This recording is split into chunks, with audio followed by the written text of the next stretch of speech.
From the good word to some good gossip, let's get into the scoop. Lego. And I'm catching feelings, baby.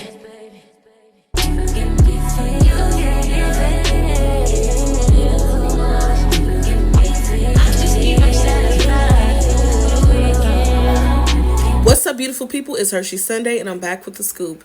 Happy Sunday. I hope everyone is doing great. I hope that you are getting your ducks in a row for the beginning of the week, okay? Because Monday is just around the river bend, and we all know we're going to have to hit the pavement running per every Monday. But happy October. September really just came in. I saw somebody said September came in, got their to-go plate, and left, child, and that's exactly how I felt. But why is it 80 degrees in Chicago? It is 80, and it was like 83. It wasn't even a smooth 80. It was like 80 and some change. In Chicago, hot as all get out. I was supposed to go to a Chicago kickback. Didn't get a chance to go. But, yeah, it's hot as all get out. But I hope that it's fall wherever you are. I've been waiting for fall all year. And I feel like it's giving us throwback summertime.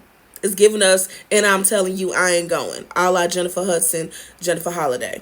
But I digress. How y'all doing? I hope everybody's doing well. We're going to kick off our story talking about Tyrese. Okay, he is making headlines yet again. Baby, Tyrese been in the blogs. Tyrese have been busy in the blogs, whether it's him talking about his future ex-wife, because I don't think his marriage has been completely dissolved from his second wife or ex-wife. I don't think that's been dissolved. Whether it's her, whether it's him and DJ Envy and Charlemagne and DJ Envy's wife. And then he just posted a picture of the new young lady that he's with, you know, giving her all the praise and glory to God. And she's a beautiful girl from what I see. But and I love me some Tyrese. I think he is a very layered onion. He's got a lot of layers to him, but talented nonetheless. This story, however, is about he and his debacle with the widow of Teddy Pendergrass, okay? Says here that he had gained the rights back in 2017. He gained the rights in 2011, saying that he will be doing the story, like the biopic of Teddy Pendergrass' life story. Said that Teddy Pendergrass gave his approval. His widow, excuse me, allergies. His widow had given the approval. I'm looking for her name. Where is she? Hold on, y'all. Joan Pendergrass. Went on to say that at the time, Teddy Pendergrass was like, nobody's going to be able to tell a story of my life like you. I trust you with it. And he's been determined to do the story. Mind you, this was all the way back in 2011. It's 2023, about to be 2024 in a few months.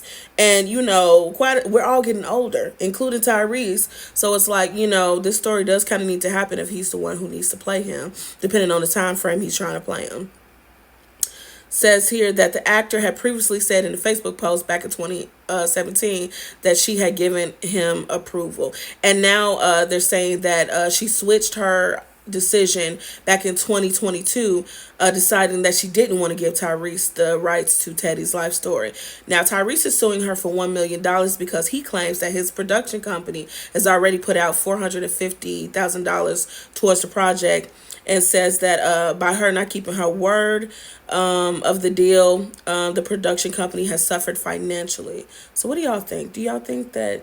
I feel like if they had a deal, they had a deal, and she does need to honor that. If it's all legal, signed, sealed, delivered, and he's already put money into this project, and her late husband already approved his project, I feel like she needs to go ahead and honor that. If all of the T's are crossed and I's are dotted, you know, if everything is legally done. Now, if it's one of those things to where it was just talk and nothing has been signed, then, you know, that's kind of the risk you take. But from what Tyrese is saying, he has legal documents stating that both Teddy and Joan, his widow, granted their blessing and legal rights for him to tell the story. So y'all let me know what y'all think about it. Moving on. Y'all, this has been the talk of the town. A lot of people have been talking about Ebony K. Williams, and her thoughts on both marriage in the Black community, especially in regards to Black women, and fertility challenges by women who have not been able to find a partner whether it's circumstance, whether it's just not wanting a partner, and fertility. And, she had made a statement about, if marriage is for you, if that's a goal of yours, then you need to prioritize it in the beginning as early as you can because, the numbers dwindle for African American women wanting African American men on the same financial status. If they went to college, they have degrees, doctorate, whatever. She faced some backlash because of it. She faced some backlash. A lot of people are saying, oh, this is, the problem. Y'all are, having the scarcity mindset. I don't disagree with everything that she's saying. I do feel that when it comes to black women in marriage, that, that we don't necessarily have the numbers in our favor, but it's also something that is very specific to, certain women. I don't think that is necessarily a black woman thing as opposed to like it's a woman thing. And then she also goes on to mention fertility. And again, I don't think that it's necessarily a black woman thing. I think fertility affects all women. I think with black women and also like bringing in like maybe they're not able to find their partners who are also black at a certain time or a certain moment that they would, it could be a little bit more difficult. Not impossible, but difficult. I don't disagree with what she's saying. I think that, if you're being transparent about the statistics, it is our casting our net is a little bit more difficult. If you are a college educated woman making six figures and you're looking for a black man, college educated, making six figures, the numbers may not be in your favor. If you decide to wait a little bit longer to get married and establish your career, fertility may or may not be an issue. But I think, again, some of that stuff is just being a woman. Unfortunately, we just don't have the flexibility of waiting like men. Men start their lives at 50. They can literally play all day long. They turn 50 years old, settle down with a young woman and start their lives, have children, all this, that, and the third. Let me know what you think about that. Do you think that is specific to black women, the fertility challenges and the marriage challenge, if that's something that you want? She did go on to say that if it's something that you want to make a priority to you, for every woman, having a child or being married is not a priority. I think that she was specifically talking to the women who are looking at, hey, this is something that I would want in the future. Maybe I should make this a priority to me. And she was basically going on to say, she wanted put all the facts out there, have all the facts so young women can make a decision early on and not be faced with the challenges. I would want to add to that though, while I don't disagree with what she's saying, you got to also take into account that just because you get married at a young age does not mean that marriage is going to last. It doesn't. And it's not to discredit what she's saying. I don't believe that she's wrong, but you got to be realistic. A lot of women have been married around the 20 something, mid 20 something age, and the marriage doesn't last. Whereas maybe there have been women who've waited a little bit longer, were able to learn themselves and kind of ground themselves and build themselves up, their career, and they've been able to find their partner later in life. And then, they may be late bloomers when it comes to, being married and having children. I don't think that's a problem either. But y'all let me know what you think in the comment section. What's up, beautiful people? It's Hershey Sunday, and I'm back with the scoop. Now, we all know that fall brings on a host of different things. The kids are going back to school, or sometimes the adults, okay? The leaves are changing, seasonal depression. Yeah, me too. But most of all, it's the holiday season, and honey, people are indulging.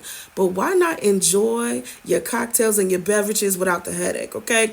Anti-Elixir is a delicious carbonated beverage that helps alleviate the feelings of a hangover. Now, what I like to do is mix it in with my alcohol, okay? Because guess what? You can mix it in and use it as a cocktail as well. You can drink it before, you can drink it during, as a cocktail aid, or if you've been a bad boy or a bad girl, go ahead, drink it afterwards. You'll feel a lot better, okay? Let me tell you, I survived New Orleans and didn't have a headache or a big boom from them hand grenades, okay? Them things were serious. Anti saved my life. Go ahead, Tootsie Roll on down to antielixir.com, or you can head on over to amazon.com, type in Anti-Elixir, and get you a case. Also, let them know Hershey Sunday sent you. Peace. Now, this next story is when y'all pranking stuff that y'all be doing for social media, for clicks and likes and all that BS when it goes wrong. And I only feel sorry for the person who had to pow this YouTuber. I got this from the Shade Room. So this man by the name of Tanner Cook, he is a YouTuber and he goes around trying to prank people, right? So he was in this Virginia mall and he was trying to prank this dude named Alan Colley. He was door dashing. Alan Colley was working. Okay. Tell me why Tanner goes up to him and it's like this. And Tanner is a big guy compared to Alan. Tanner is a big dude, tall, bigger dude. Alan is a smaller guy. Goes up to him with this phrase on his phone saying, "Hey, dip-ish, quit thinking about my Twinkie." Or my twinkle. Is it Twinkie or Twinkle? Whatever. Just some banshee stupid stuff. Okay. Alan told him, "Hey, cut it out, quit, leave me alone, stop." Multiple times. That last time Tanner walked up on him, Alan had to pull that thing out and pow-powed him in the chest. Okay? Was trying to get his mama something to do next weekend. Right? So he shot him in the chest. He's fine. Tanner is fine. But now Alan is fighting charges in the court. Now he was found not guilty on 2 charges of malicious wounding. But it says that the jurors found Alan guilty of firing a gun inside the mall. So it says here that Alan's defense attorney argued that the conviction of the firearms charge is inconsistent with the law since Alan was acquitted on self-defense grounds. The guilty verdict has been set aside until a hearing on October the 19th.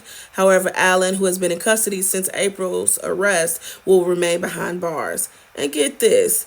Dude went on to say that he's going to continue the pranks. Tanner Cook caused this man to be sitting behind bars since April of this year. His next court hearing is on the 19th of this month. He been behind bars fighting this, and dude is still out here trying to prank people. Y'all gonna get enough of this, and I hope that he's acquitted of all charges. And honestly, what I would do, I would sue Tanner, and I would sue YouTube, because why are you allowing this? These pranks are causing distress, and no one, there were people in the comments saying, "Oh, that went too far, shooting him, it was a prank." How are you supposed to know that? As many people are robbed and unalived because, people are walking up on folks. Why would you do that? This stuff is not funny. I hope I hope Alan, justice for Alan, because he didn't deserve this. He just trying to work and do his job, and now he's in all of this mess. And then from what I heard, I think it carries a sentence from 2 to 10 years. It's ridiculous. Anyway, free my homeboy Alan till it's backwards. Moving on. Now, if this ain't life imitating art, this flight scene happened in real life. Says that a British pilot is facing suspension and eventual termination due to his involvement in a reported incident involving alcohol and cocaine use on the night prior to return flight to London.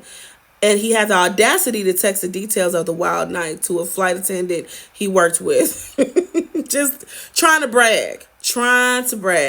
Says here that Mike Beaton, he's the pilot employed by British Airways, took advantage of a night off following a flight to Johannesburg last month. During this time, he reportedly consumed excessive amounts of alcohol and even admitted to snorting a few, a few booger sugars, that white pony, off the chest of a topless woman, despite having a return flight to London the next day. Per the reports, the married father of one excitedly shared the extracurricular activities with a fellow crew member before their return flight to London. In their exchange of text messages, he acknowledged that he had been involved in some bad behavior by referring to himself as a very naughty boy. What the hell? What is wrong with y'all? How are you? Why are y'all acting like this? And then bragging about it. I'm glad that you have enough uncommon sense to text this to someone. I don't know if it was the flight attendant who forwarded to his boss. I would have did the same thing. And I'm going to say this. I saw this on another TikTok, and I agree. I don't care how much of a good time we having. As soon as you pull out some cucaracha, some booger sugar, as soon as you start hitting that thing and rolling up a single, I'm calling the feds, because you're not finna get me in jeopardy. You're not finna get me in no trick bag. Shout out to Lips. Hey, Lips, you're not finna get me in a trick bag because, well, I don't need to experience this. Ain't that much of a good time I'm trying to have. I don't need to experience every whim of feeling or emotion, or I don't know. I live a very quiet, mild life. I don't need everything. Ain't got to be lemon pepper spicy. Okay, what y'all think? This is a mess. Okay, I hope he loses his license because you really tried it, sir. Moving on.